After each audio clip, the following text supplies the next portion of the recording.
Good morning, students. First chapter of your geography is resources and development.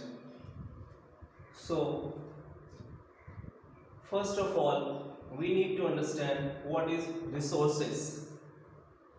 Students, everything available in our environment which can be used to satisfy our needs can be termed as resources.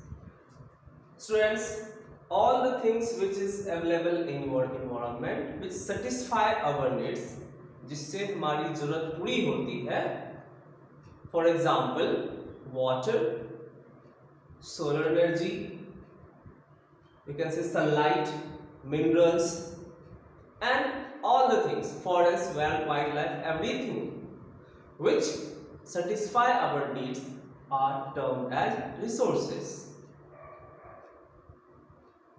And these resources played a very important role in the development of any country. So students, the country where resources are available in sufficient amount, the development process of that country is very high.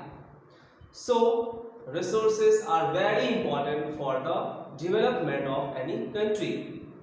So first of all, we will try to understand classification of resources. What kind of resources we have.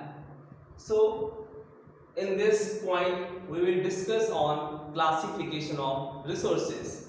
Students, resources can be classified on the basis of, first, on the basis of origin. Origin means utpatti. So on the basis of origin, resources can be classified into biotic resources and the abiotic resources. Biotic resources, all living things such as human beings, flora, fauna, etc.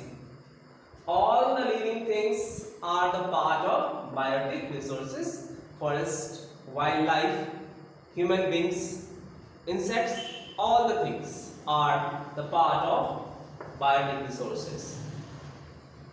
Abiotic resources, all non-living things are the part of abiotic resources such as rock, metals, water.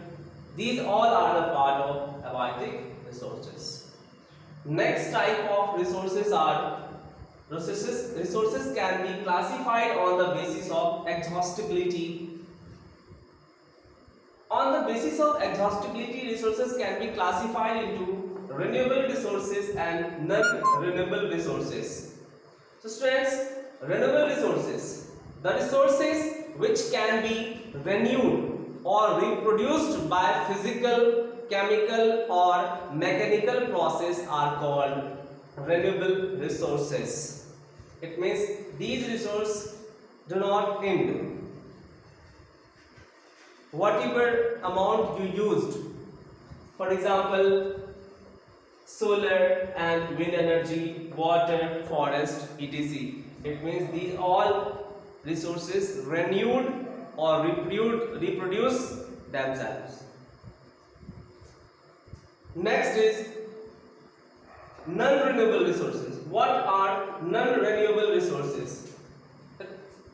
Students, the resources once consumed cannot be replaced are termed as non-renewable resources, and these resources take millions of years in their formation.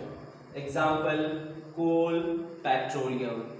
So this is the beginning of our chapter. Next part of this chapter we will study in next video. Thank you.